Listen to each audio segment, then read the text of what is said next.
Awesome. Hello and welcome, everybody. It is Tuesday, August 19th, and this is our final training session for this year's US Cyber Combine. So thank you all for all of your hard work thus far. You guys have been amazing. I've shared this, I think, in a couple of our training sessions, but the engagement this year has been really cool to watch. Not just you all showing up for these training sessions, but also all of your collaboration in Discord, really cool ideas, really cool conversations happening. So I appreciate all of that. Before I hand it over, just a couple of announcements and reminders. Number one, tomorrow night is your last opportunity to participate in cyber battles. So there's a whole series of channels in Discord. If you haven't seen any of that, let me know.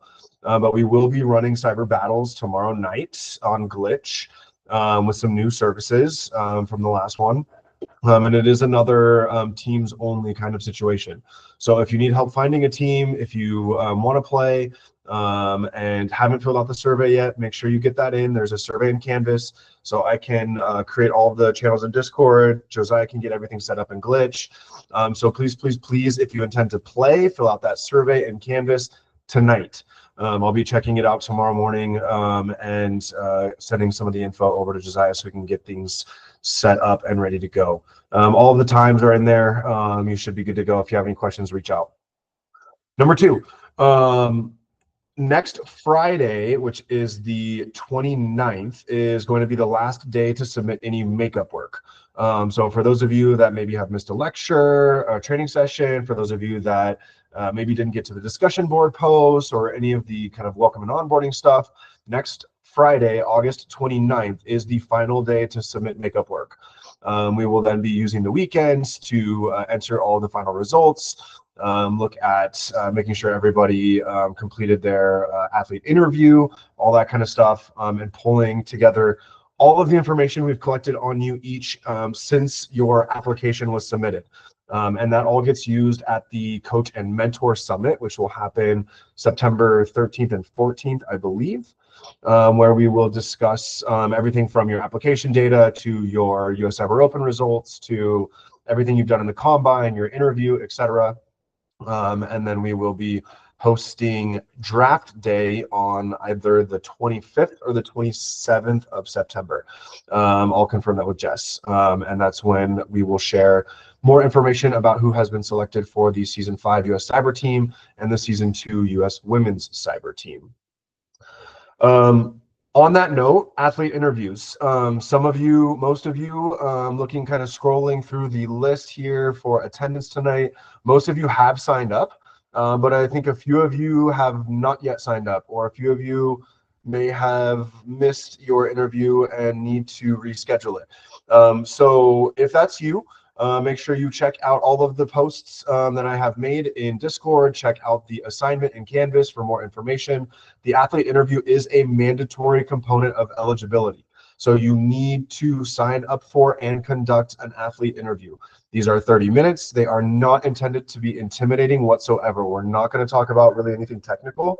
It's really just to bring an opportunity for you all as athletes to kind of earn some coaches and mentors in terms of the vouching that will happen at the coaching summit for spots on the teams and the pipeline program, all that kind of stuff. Getting to know the coaches and mentors in a little bit of a different way, since most of it's been pretty asynchronous through Discord and maybe not face-to-face. We'll get to learn some fun things about you. So if you have any questions on the athlete interviews, reach out to me. I'm more than happy to answer those questions. But reminder, it is a mandatory component. The last day to interview is next Friday, the 29th. And I don't think the calendar will let you schedule within 24 hours. So you need to make sure you're planning ahead. Don't miss your interview. And if you need to reschedule it, no, there will not be interviews after the 29th. So there's one more announcement. We will be introducing the deliverable for this week. That is not CTF challenges. It will be a CV hunting exercise that Coach Haller has designed over the past couple of years, recently presented, I believe, at DEF CON a couple of weeks ago. And we'll have some more information for you about that to share tonight, and then you'll see some movement in terms of new channels in Discord, the assignment getting posted from or on Canvas. Um, Demetrios, next week's Speed CTF. So if you go to the homepage of Canvas, I believe there's some more information on that. Each day is themed. So Monday will be crypto, Tuesday's forensics, Wednesday's poem, Thursday's RE, Friday's web. These are quick sprint CTF challenges. So we will have a total of 3 challenges to deploy to you each evening, one at a time. And it will be communicated to you all in advance how much time you will have on that challenge, somewhere between 10 and 30 minutes, more than likely. And it is not expected that everybody solves all of the challenges that are in front of them in that limited amount of time. It's just adding a little bit of pressure, looking at your thought process, all of that kind of stuff. So the challenge window will be 8:30 to 10:30 p.m. every night. There will be a series of 3 challenges, as I mentioned, all released within 8:30 to 10:30. We'll be communicating with you how much time you have per challenge. There'll be a short 5 or 10 minute break in between challenges. And then immediately after that, from 10:30 p.m. Eastern time to midnight Eastern time, there'll be a write-up window where you can submit write-ups on any of the challenges that you solved. And the best write-up per challenge that gets submitted will be awarded some extra AB points. I know that's kind of a lot to take in, but I think I answered that question. If you have any additional questions on that, feel free to DM me. Okay, cool. I have a question. Yeah, go ahead. Who gets to go to draft day? I know draft day is like in person in Washington, D.C. That's a great question. So we do not cover expenses for any athletes to go to draft day. However, it is entirely open. So many of the athletes that live in that neck of the woods or within driving distance or a quick train ride will come. We do kind of blow it out, and that there's a whole sort of event built around draft day. Some food and some drinks and sponsors will be there. There's a little bit of a recruitment opportunity in the beginning with some of our sponsors, and then we'll move into draft day and a little reception afterwards. Like, do any of the combine athletes get to go? Anyone is welcome to go. Yeah, we don't pay for athletes to travel there and to attend, but if getting there is accessible for you, you are more than welcome to join us. We'll have some signups that go virtual. There'll just be a little form that you'll Yeah, I'm just wondering. Yeah, totally. You are more than welcome to join us. And I will confirm that date by the end of the week if it's the 25th and the 27th. I think it's the 25th. It's a Thursday. It'll be like an afternoon, evening thing from like 3 to 10 p.m.-ish. Great question. Okay, cool. Yeah, and it will be all live streamed, totally. So if getting there is not accessible or convenient or financially an option for you, totally understandable. You are not required to be there, and we will be live streaming the entire event. Okay, cool. Chris, I took up more of your time than I intended to. I apologize, but whenever you're ready, over to you, my friend. I think you have co-host stuff and can share your screen, but let me know if you have any issues with that. Sure. Yeah, thanks, Brad. Thanks for your time, everyone. Super excited to talk about this stuff and get a little bit about attack defense together. And then, like you said, we're going to be hunting for CVEs this week, which is going to be a ton of fun. So let me go ahead and see if I can share the right screen or not.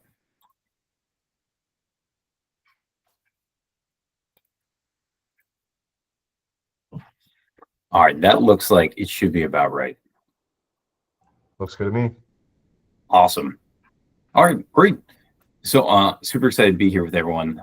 Really, again, thank you so much for your time. I see a lot of names I can recognize here, so I'm excited to talk about this. So attack defense, we got a whole lot of things to cover. Obviously, it's a lot different than the Jeopardy style CTF. So we're going to do a little introduction about myself and some of our mentors that we have on the attack defense side. We're going to cover kind of what the difference between red versus blue and attack defense is in kind of that traditional sense in the competitions. Also, just a little bit on the difference between Jeopardy style and attack defense, if you're not familiar with that. Then we'll go into a little bit of a strategic overview. We'll talk about defending things, attacking things, really heavy kind of focus on the static analysis side, since that is such a huge component of this type of competition. And then, what we're going to be doing is actually going into some hands-on stuff where we found 3 specific open source projects that we have hosted in GCP, as well as the source code that we're going to disseminate to everyone. I've done some quick scans on my own, and then realized that a lot of these do have some type of vulnerabilities or weaknesses. And so what we're going to be doing together this week is weaponizing what those findings are, and then proving that they have impact, and then us going and actually putting in CVEs. And then we're actually going to try to put some pull requests together on patching these vulnerabilities and sending them back into the projects as well. Yeah. So getting into it, we're going to talk a little bit about myself. My name is Chris Haller. I've got way too many certifications, but the one I'm the most proud of is my GSE as GX Security Expert number 329. I am a principal cybersecurity consultant at Omada Technologies. This is out of Portsmouth, New Hampshire. I did 11 years with the Navy, was in Washington State for 4 years, and then Virginia for 4 years down in the Hampton Roads area. Loved doing this work, did CTI for a few years, and I've been doing pen testing, red teaming, purple teaming full-time for about 4 years now. It's all about, finding things that matter to organizations and individuals, and actually, putting things together on that, and then accelerating capabilities and actually doing things faster, more accurately, and more effectively at scale. We do have 2 additional attack defense mentors as well on the team. We have Tyler Flaggen, and I'm not sure if he's on right now or not. I don't think I saw his name. And then we have Sam Danielle as well. And Sam, if you want to say something, please go ahead. Yeah, sure. Hi everyone, my name is Sam Daniele, and I'm happy to be here. Last year I competed to be on the US Cyber team. I made it to the Combine, and I currently work as a senior security analyst for a private equity fund admin based in Manhattan called Gen2 Fund Services. And I answered directly to the CISO. I'm pretty much like his assistant, I guess you could say. And for certs, I have Security Plus and CISA Plus, and I'm studying for the CISSP. And pretty much like my day-to-day, I manage our SIM and XDR for any like anomalies. I conduct a phishing test every month to our employees. I conduct vulnerability remediation for our workstations and servers based in the US using Tenable. And I go through the phishing emails and report them, the ones that are reported, and then I block them. And a fun fact is that I did a First Tech Challenge robotics in high school. And I actually found a vulnerability that because there was 2 Android phones used for the robot. And I found that they were actually vulnerable to a disassociation, a network attack. And hypothetically, you could actually use it to stop a robot at a competition. But I was in high school, so I didn't really know too much about publishing CVEs back then. And it took them about 2 or 3 years to actually address it, which I just thought was pretty funny. Yeah, thank you, Sam. And then Sam's been a huge help getting prepped for this week as well, and helping to find projects and then also put this stuff together. So we're super excited to present it to everyone. Great. So moving on, most important thing is that attack defense is not Jeopardy. If you are not familiar with attack defense or doing kind of these more dynamic ones, it's really important to understand that the Jeopardy style traditional CTFs, they can be done in a vacuum, kind of in one spot, where red versus blue in attack defense is very dynamic. Things change very quickly and very often. And there's a lot of momentum that goes into these type of competitions, and how teams can really kind of build off of that momentum to go further and do things. So because of this, it does feel like it's not approachable to a lot of athletes, or people that are still learning, how to do these types of competitions, or just CTFs in general. Don't let that stop you, right? Like, we just got to get started. everyone, like nobody was good at this when they started. Trust me. If someone says they were good at this when they started doing this, they're lying to you. So the more we do it, the better we get, and the more comfortable we get in how to do these kinds of things. And long term, we want to learn how to do these things better and become better at what we do. Now, between red versus blue and attack defense, these are kind of like two subsets of this type of competition. I know a lot of people here have done things like CCDC and Cyber Patriot. That's that more traditional red versus blue competition where in the most case, individuals and teams are given a set of networks or a network that they need to protect from a centralized red team that's attacking everyone in the competition.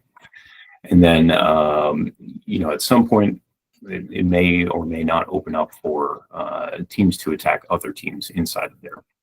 But this one's very specific in a way of, trying to root out an attacker or stop them from doing more harm, making sure services are up, giving that kind of information back.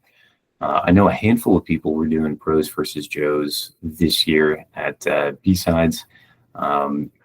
Someone was playing with my boss, Jess, my old boss. He had no idea who they were. Okay, perfect. So he was saying that there were like these kids from high school that were just, doing this amazing stuff. And he was having trouble keeping up with you guys doing that. So it was super fun to hear those stories and information about that.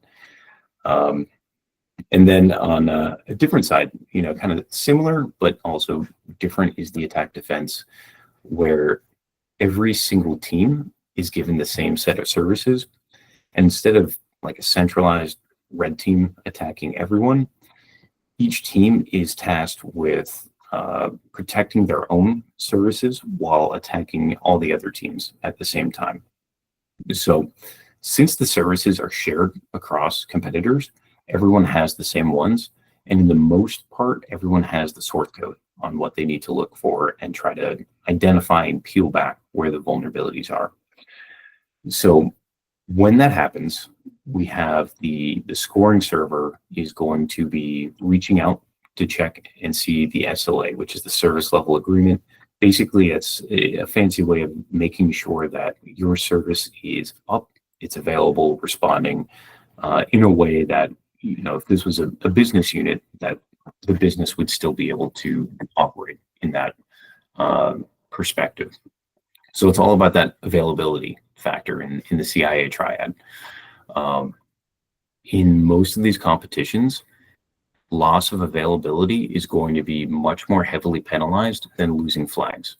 That's not true in all cases. There are times where it might make sense to take the service down on purpose. But for the most part, not having that availability is extremely punitive. And yeah, Elon, you're right. Like it's very situational about when and how we want to do that.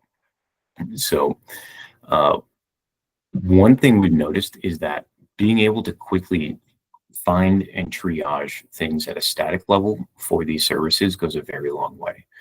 And it's also really difficult to do because we have anywhere from 12 to 15,000 lines of code, and you have 8 or 9 hours to not only find the vulnerabilities but also weaponize them, start throwing them at other teams, defend our own services, and actually pull those back and block those things while making sure the availability is up. So there's a lot of doing this. And Cameron, you're definitely right. AI can absolutely be a huge accelerator in this, which is something that we are going to talk about at the end of this as well. And if you were at DEF CON, I don't know if anyone here had a chance to go see the AI XCC competition and what that was like. I think there's a lot of capability that we could tap into for some of that as well. All right, let's see. Any comments? And all right, cool. Let's see. All right. So if you're not familiar with, kind of how a network looks like in attack defense competition, this is generally, what we can expect to see in FOSS style. The idea is that each team is given their own natted network. And then the way that the traffic moves inside of the game network is that we can never see, which team or subnet was sending that request in. And this is really important because, from the organizer perspective, if I'm a player and I can delineate IP traffic coming from a subnet that I know is another team, I'm just going to block that entire subnet, and then we never have to worry about them stealing our flags, because at that point we can just drop all traffic coming from there.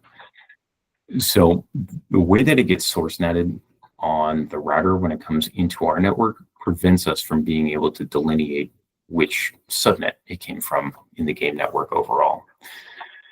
Now, that's not to say that there aren't additional kind of fingerprints that occur at, layer 4 and above.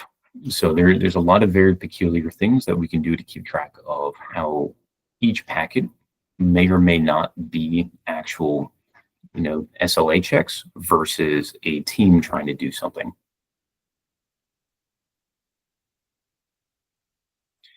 Now, as far as what our strategy is doing, it really comes down to, we want to be able to stop other teams from being able to take our flags.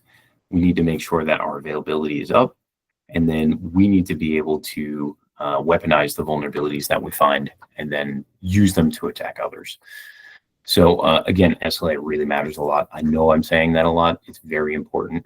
If we are pushing patches to our systems and our services, we need to make sure that if it does cause the SLA to go down, we know how to bring it back up and kind of revert that change. The way that the kind of game is scored is based on what's known as ticks. So in most competitions, a tick is 1 or 2 minutes, and it's that predefined kind of amount of time where the game board is going to be doing an SLA check, and then the flags come through and are able to be gathered and then submitted to the game board as well. Let me see if we got a mic for Chris here. I'm going to mute you. There we go. All right. Just as well, just adding this in so it doesn't get lost in the chat. As well, when you're patching, make sure to also, you might have to replay certain traffic, because a lot of times they get added into memory, and when you push a patch, that memory gets deleted. So that, yeah. Great. Yeah. Thank you for chiming in and bring that up. There's definitely a lot of peculiarities with some of these, and then a lot of that is going to be very dependent based on what the competition is and how they have that set up. Like, what we're expecting for ICC this upcoming year is going to be a lot different as far as the defensive side. So there's a few kind of peculiar things that we're going to be training on for that for season 4 in particular. So thank you for bringing that up. Yeah, no problem. I know Glitch, we had to do that just because that's how it works, but obviously not all store flags in certain ways. Yeah, and thank you. All right. Again, this doesn't operate in a vacuum, right? So what we want to do, keep SLA up, block attacks from other teams, patch the vulnerabilities we find, reverse the exploits that are being thrown at us, because again, we can see the PCAP, everything coming back and forth. If we know that a team is attacking us, we can see the answers in that network traffic somewhere of how they're doing it. So we got to pull that down and reverse it to figure out, hey, how do we actually do this to others now? And then at the same time, we need to make sure that we can steal flags and then automate throwing that every tick as well, because every 1 to 2 minutes when we get that new tick, we need to make sure that we're getting the points for that as well. Now, one really important thing, Asa, did you have a question? Yeah, with the service checks, does the system expose to you which specific team is stealing your flags at any given moment? So the way we most commonly tell is based on the scoreboard itself. Okay, sure. And usually that's after the tick finishes. Most of them will post, who they were able to steal flags from, or which teams gained flags in a specific service and which ones lost flags. A lot of the tools that we use, and some of the open source ones, they do regex matching based on flag formatting as well. And ideally, we can block it on the way out, depending on that.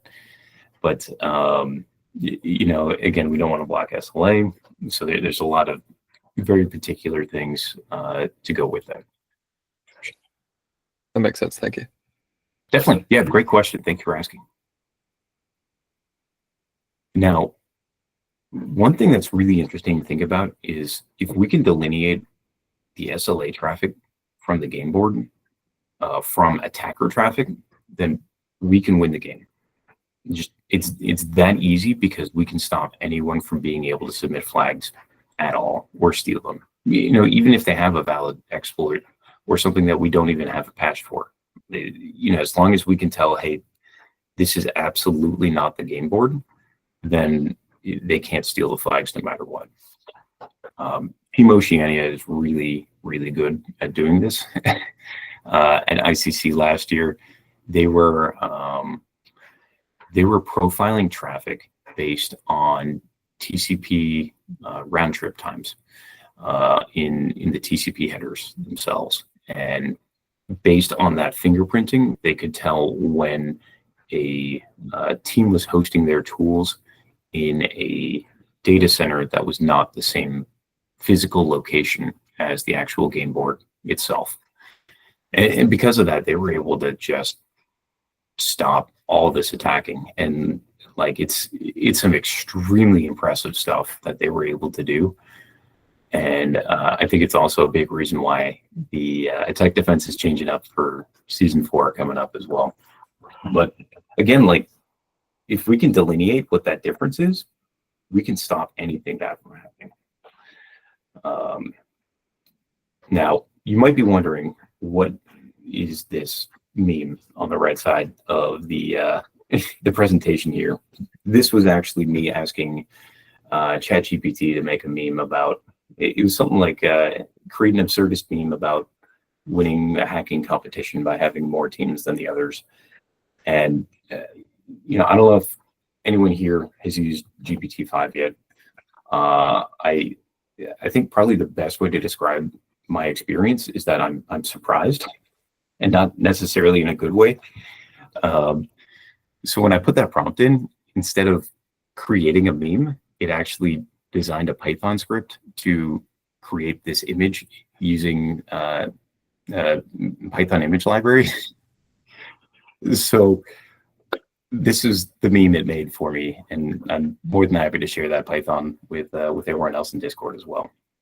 But yeah, I've had a horrendous experience with GPT-5. I do have a handful of additional AI memes that I got generated at the end of this this presentation as well. All right, as far as the actual infrastructure themselves, and what we've seen in the past during the ICC and ECSC competitions, what we see is that there's a lot of crypto heavy vulnerabilities. In most cases, it's about 4 to 5 services in total, and a lot of these are very particular or complex vulnerabilities in order to be exploited properly. Thankfully, these are all posted on GitHub as far as what the services were and how they were being operated, so we can take a look and look at it back on our own time. And then Josiah, who's one of the co-captains for the season 4 team, he's got the glitch range, which everyone has been using for the cyber battles. And if you've been around a little longer than that, we have used it for some of the scrimmages as well. Absolutely phenomenal platform, and really gives us that chance to actually do a lot of this training a lot more. So Josiah, huge, hats off to him for putting in all this work and putting it together so that we can train on it more as a team. Awesome. All right. Questions? Anything I can answer right now before we keep going?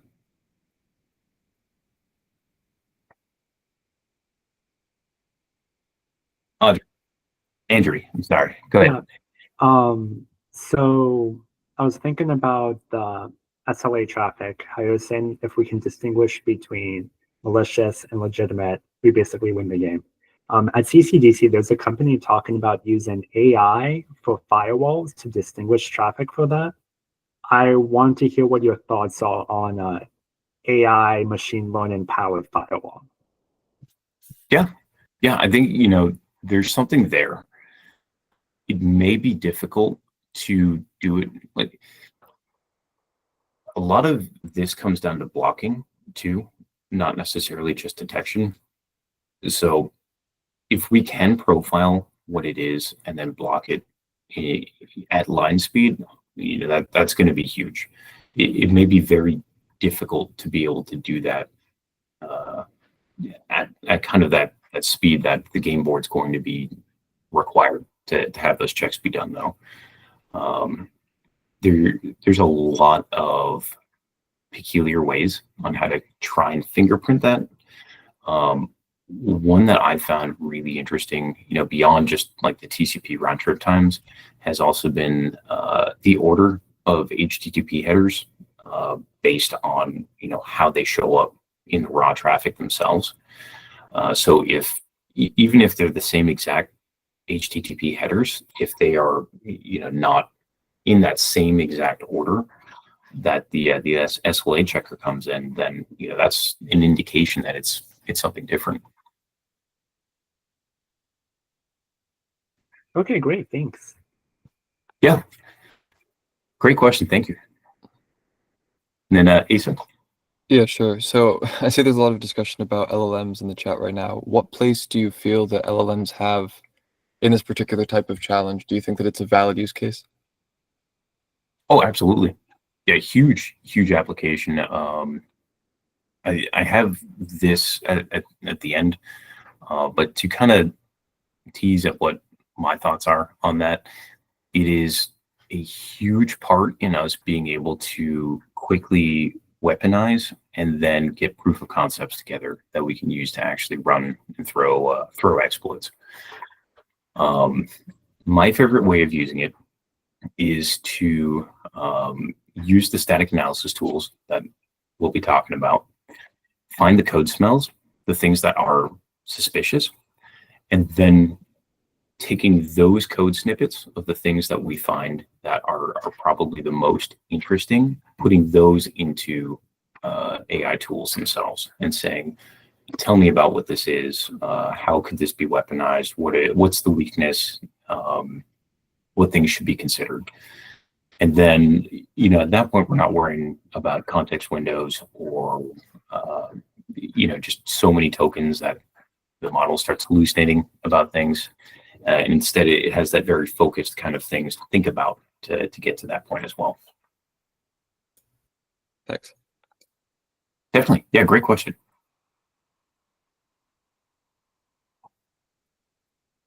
Awesome. All right, so moving on. Defense. So what we're really interested in is obviously availability, and then we gotta get good, and like it's a joke and not a joke at the same time, because we actually really need to know Git very well for patch control, and that's one area that we are going to be expecting for this upcoming ICC is creating and like actually pushing commits for patches, and then having that as a part of a CI/CD pipeline. So if we do that, that also simultaneously helps us roll back patches if something goes bad as well. That way, it's a lot easier for us to keep track of who did what, when, what exactly changed, and then how to put this back, when we inevitably blow things up and nuke them. So a big part of it, be adaptable, right? Like things never go as planned. And we always want to make sure that we're keeping a good track of this. There are a handful of open source attack defense tools. One of them is Tulip, and this is on the defensive side, where what we're doing is we're actually doing a stream analysis at a bit level, where we can actually see and match very specific portions of a network stream that comes in and out of our service. And then this helps us keep track, and we can actually tag other teams and what they're doing, or if a flag is attempting to be added, or if something is a suspected SLA check or not. For our competition team, we don't use Tulip. We use our own homegrown tools, but Tulip is a pretty phenomenal one to get used to and kind of get those feelings.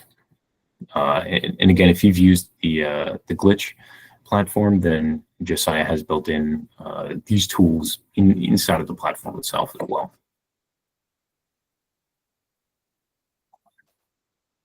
All right, Seth, great question. I'm glad you brought that up, actually.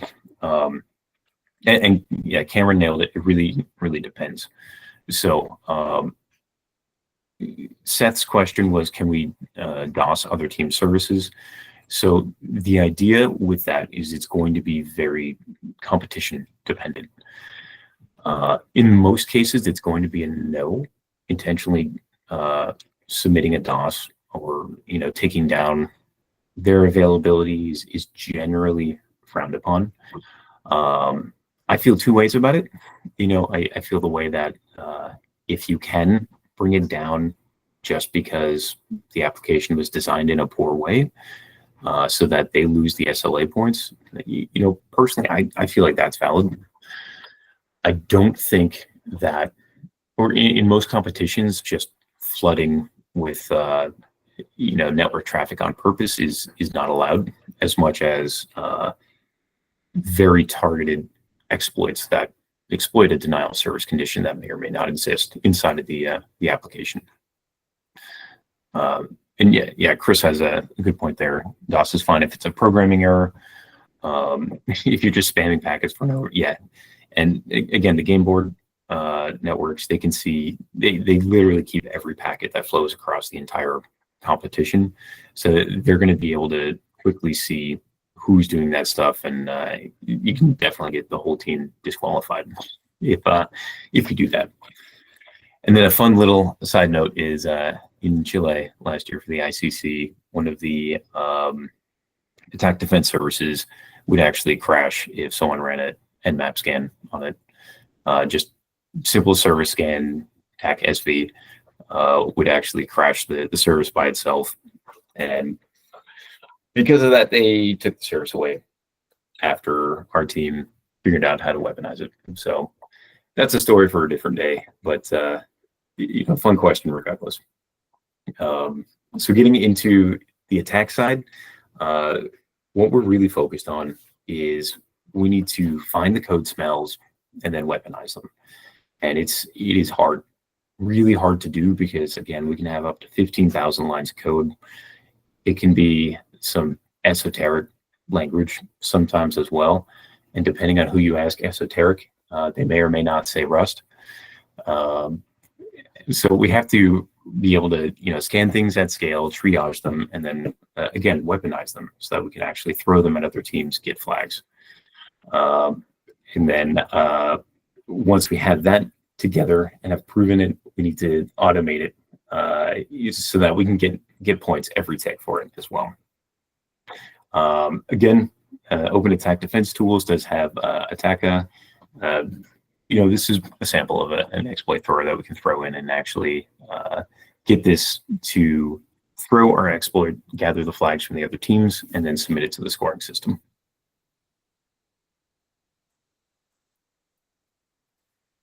Because it's so dynamic, there's a lot of metagaming too that goes on top of that. So I know we talked a little bit about how when we get attacked or we attack others, they keep all the PCAP. They can see everything that gets thrown at them that comes in and out. So when they tell that we're stealing flags and that they can actually see that, they can reverse our exploits. And, if they're good at it, they can actually patch so to stop it from happening or even improve them and use them against us. So what we tend to do is be very selective about which teams we target with these exploits and why. And again, we have to be very prepared to reverse them ourselves and then reduce that exploit against us to throwing it back at them kind of window when we have that as well.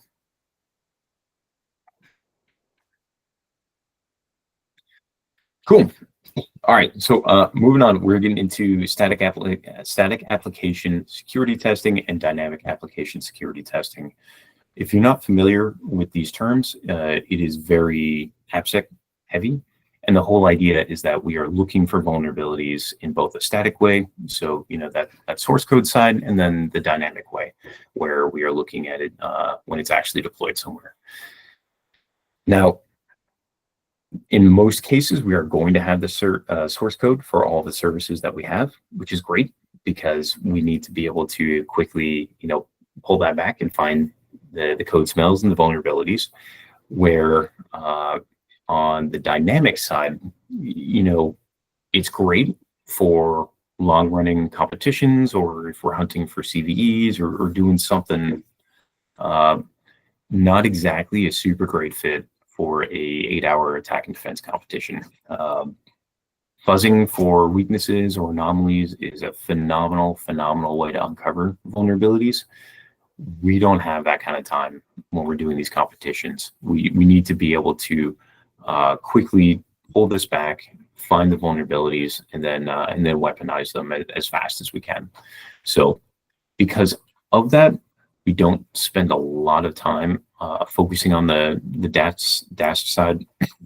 Most of the attack defense competitions actually don't allow you to use things like Nmap or Nuclei because everyone has the same exact services deployed. So there's really no reason to scan for open ports at that point. We definitely want to use things like Burp. That way we can look at how their requests are coming back and forth, kind of understand how that stuff is flying, take a peek inside of the proxy to look at what these things are doing. But a lot of it really comes down to the static code and then using things like debuggers to keep a really close eye on how that information is flowing through the program so that we can craft these exploits. Now, as far as doing the static scanning, I've got 4 tools that I like. Not exactly in love with any of these, but I like them. I am really interested in anyone else, what kind of particular background you have with static application tools, or if there are any new ones that we should be looking at or using as well. These are really good at finding things statically, right? Like from that source code, and then pulling out based on those findings, which ones contextually are probably the most important or not. Some of these are much better than others at that. Snyk is really good, probably my favorite out of this entire list. They do have a community edition and a VS Code plugin, which does make it pretty straightforward and easy to just have it right inside of your IDE. We can have it scan all the folders, and then boom, it'll spit out based on like specific findings, and then actually help us keep track of which areas are like something like unsanitized user input gets to this particular SQL injection vulnerability versus, like everything gets sanitized before this concatenated SQL string so that there's much less of a chance of that being affected. I really like how Snyk presents the information and gives us that code paths. SemGrep is pretty good, although they've changed recently. So they used to be very open source, and now they're getting more into that community edition side. They are pretty good at helping to find this information. They do have a VS Code plugin as well. You will need an account to get kind of like their premium rules on the community edition side. And I have a harder time reviewing the findings for SemGrep than I do for Snyk. If I didn't mention it, Snyk does require you to sign up for an account, by the way. So SemGrep is good, don't get me wrong. They're definitely good. They are much more kind of developer focused than more on like a security focused perspective. And yes, Seth, I'm super glad you brought that up, that Snyk found the vulnerability in the repository for the open.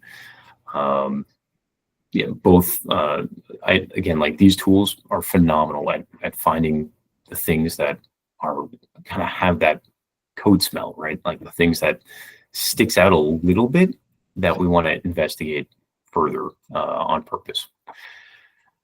Now, OpenGrep is something brand new where because of the changes that SemGrep made, OpenGrep is a fully open source fork of SemGrep where everything is entirely open source at that point.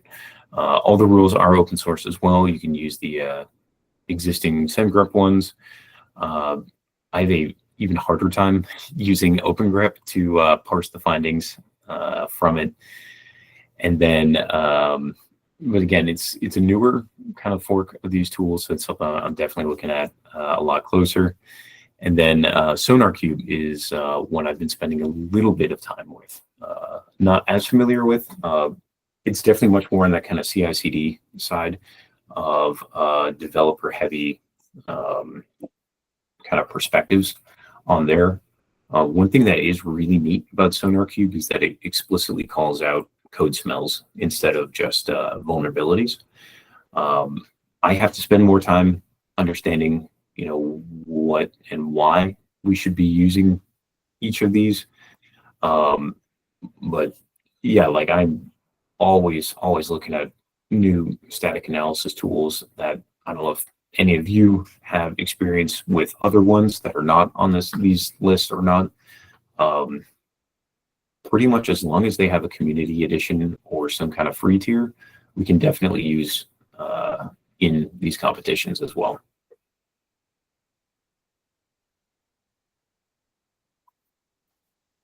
Awesome.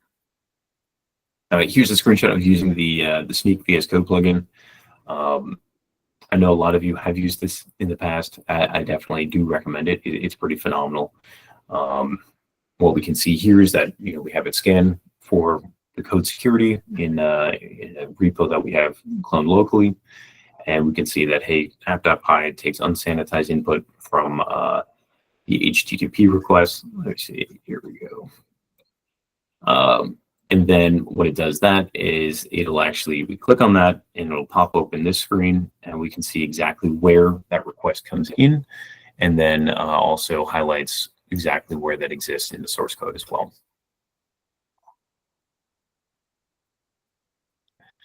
And now we get into some of the AI driven stuff. I know that we did talk a little bit about this already.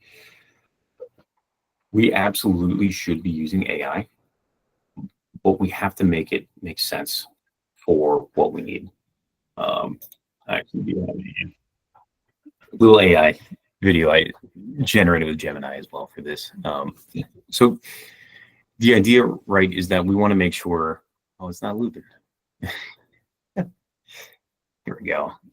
So I know everyone has used AI in the past, right? and it starts hallucinating or telling you things that don't exist or don't make sense at all. So the thing we really need to focus on is making sure that the way we're prompting it makes sense, it's going to be valuable for us, and it's going to save us time instead of have us wasting time running down things that don't matter. In my experience, uploading entire code bases generally doesn't do well with the context windows in most cases. The exception being Gemini, where I have been able to do, I think it's up to 1 million tokens or something crazy. But the important thing is that when we're using these static application scanning tools, they help us find the things that are the most suspicious so that we can take a closer look at them. And, we can focus in on those particular areas instead of the other 10,000 lines of code. Then when we have those particular focus areas, we can take those snippets and put them into AI and say, hey, what's suspicious about this information? What things should we be focusing on and why?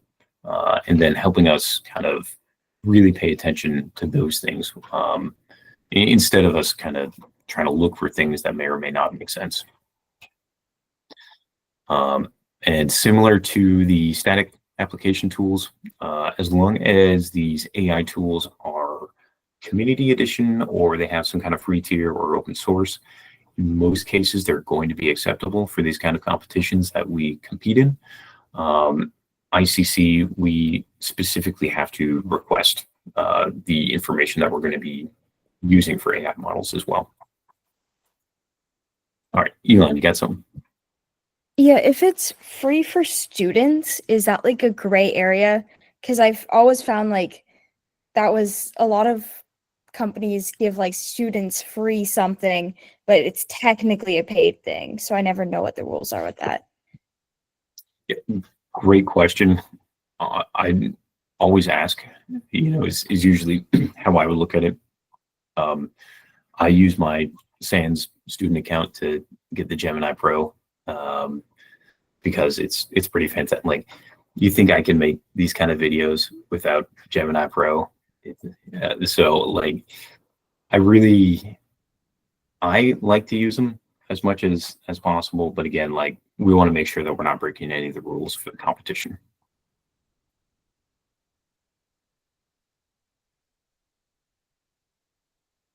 Yeah, great question. Yeah, see, we got a few more comments in here. GitHub Student Developer Pack. I have not downloaded that. Is that worth getting? It's not actually a download.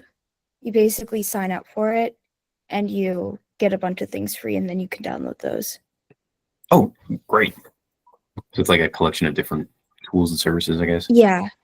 It's a collection of like free things they give students. You just have to re-up it every year. Fantastic. I really like the man, who are the guys that make PyCharm? They have some fantastic student stuff as well. The JetBrains people. JetBrains, yes, thank you. All right, cool. So get into the fun stuff. So for this week, what we're going to be doing is we are focusing very heavily on the static application side. And to do that, what we're doing is we're looking for 0 days and actual CVEs in specific open source projects. So what we're doing is we have gathered 3 very specific projects.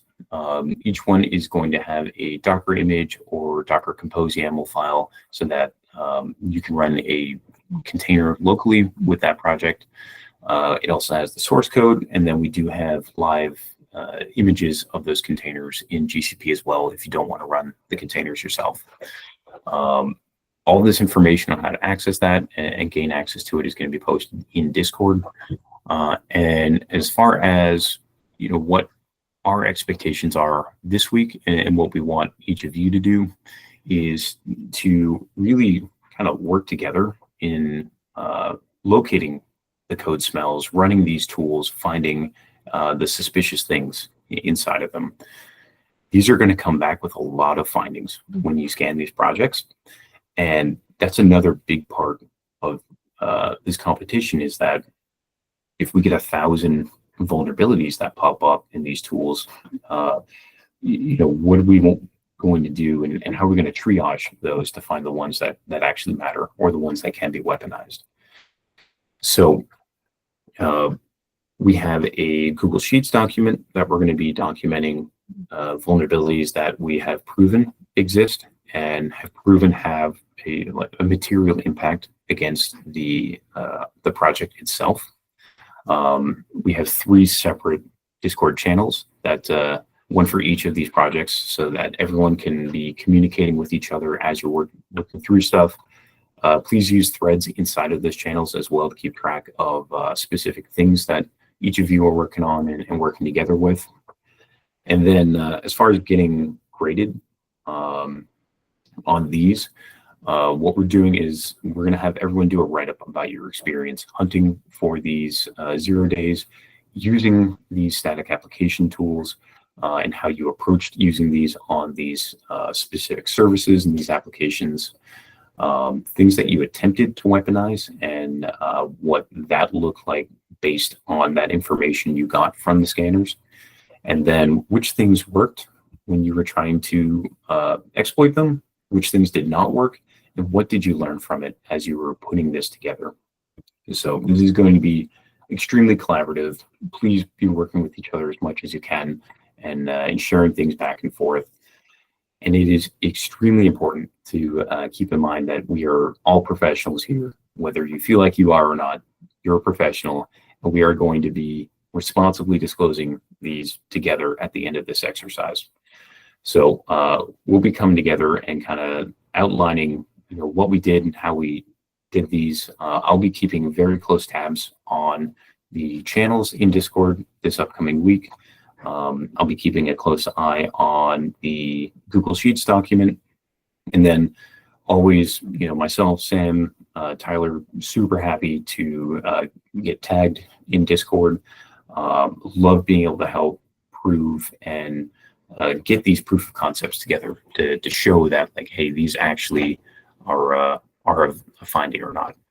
And then we'll be submitting these to MITRE as well for actual CVEs that I know we are going to find together. And then, I see, Seth, you had a question for how many authors can be on one CVE, and Elon, you nailed it.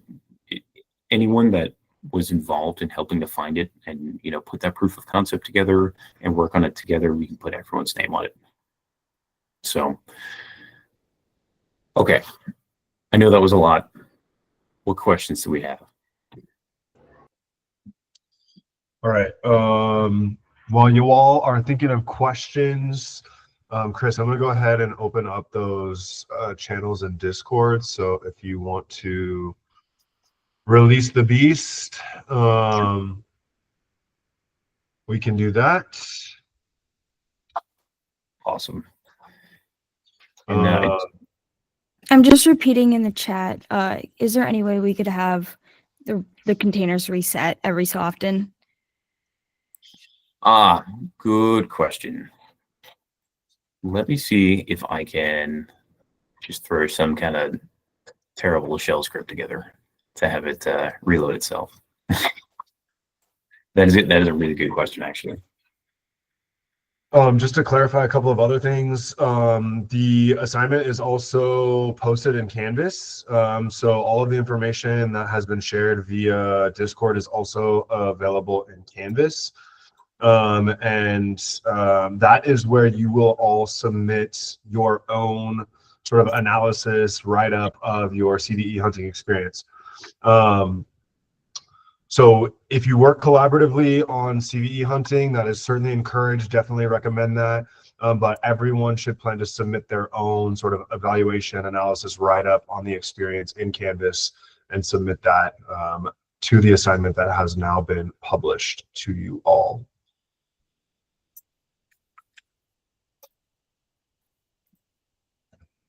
Cool. And Chris, those channels are open. Cameron, that's going to be coming your way in Discord. It's available now in Canvas, I believe. Chris Lamaria has a question. When we write the CVE, is there a certain form that we must follow? Yeah. Yep. Yeah, Yep. there's a template. All of that is in the information that's being communicated with you all now. So certainly follow the directions that are being shared into Discord and that have already been posted to Canvas. Oh, I forgot to turn off the poll. Y'all got a few extra minutes on the poll. It's not over. Ooh, the Avengers. All right. Nobody voted for the Stranger Things squad. Okay. This one. Yeah, Matthew, what's up? Yeah, for the deliverable that's due, are we expected to work on all 3 of the different projects? Like, what if we only commit to Lime Survey for the whole week and find a bunch of vulnerabilities? Do we get like penalized on our write-up if we only have that? Definitely not. I don't think so. Sweet. It's all about quality over quantity. So Yeah, we'll have both Sam Daniele and Coach Floggin reviewing all of your write-ups in Canvas. Certainly don't be shy to reach out to those 2 gentlemen and or Coach Holler if you have any questions on any of that. Got it. Thank you. Yeah. all right, so I did send those messages. I'm trying to pin them in each of these specific channels as well. You should be able to, but let me know if you need any help. That looks like you already are on top of it. Great. Sweet. Any other questions also with Sam Daniele? You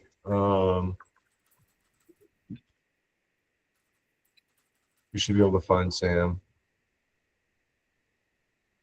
on Discord. Cool. Any other questions on tonight? My glasses. The ones in my picture? Those are long gone, sadly. I got those in Brazil. There's a company called Chili Beans. You can actually order them online. Okay. So I do have a few more AI generated memes that Nice. together at the end of this. So the GPT-5 one was so disappointing. I went to a few different models. Gemini Pro specifically did okay. So it's basically just about more points. And then the VO videos are just a lot of fun. So I put a lot of those together. And then 4.0 finally got opened while I was putting this together. And, it was actually able to put an image together itself. And then Grok was just the worst out of all of them. Asked it to create, a meme, and it had 0 meme text. And when I asked it to, put meme text in there, it just put my prompt at the bottom of one of the images. So, okay, sure. But I think it's fun either way.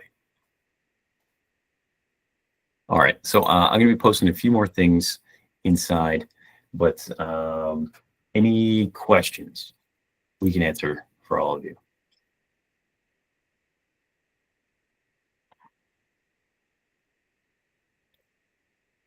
Sure, I've got a question. Sure. So are these all previous versions that we're trying to target, like not the most recent version of the GitHub? So most are going to be the most recent versions. Some of them have beta versions that are out and alpha versions, and then some of them are the current long-term support versions. But if we just download the zip or git clone it, is that the correct version? It should be, unless I specifically put in a different one. Oh, man. It might be best just to get it from the Google Drive. I sent the link to the Google Drive in each of the Discord chats, but it's also on the Canvas page. Yeah, thank you, Cameron. Okay. And then, Yes, already showing a bunch of stuff on the latest version. yep. Yeah, specifically for Camilo, however you pronounce that one.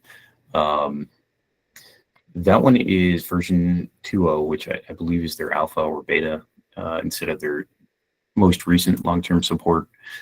This one, I packaged up the actual container image and uploaded that because,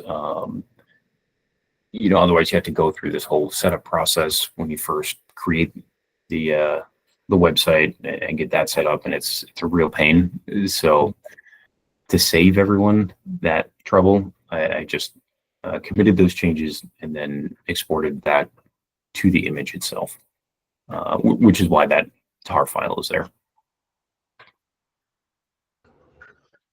Completely unrelated, but there is one athlete looking for a Cyber Battles team for Glitch for tomorrow night. I know there's some of you that haven't signed up to participate, but might want to. Please reply into the Cyber Battles channel if you would like to jump on a team. Would love to pull one more together for tomorrow night's Cyber Battles. Anybody else have any other questions? Cool. Chris, anything else from you? I'm good. Thanks, everyone. Hope you have fun. Yes, thank you all. Thank you all. Thank you all. This does conclude our training sessions for the Cyber Combine. You all have been great. Coach Holler, amazing stuff as usual. Really looking forward to all of the hard work that'll happen over the next couple of days. It is shared in Canvas, but these services will stay up until Tuesday. So you all have about a week to knock things out and rack up those CVEs. Have a wonderful rest of your night, everybody. Thanks for being here. Thanks, everyone.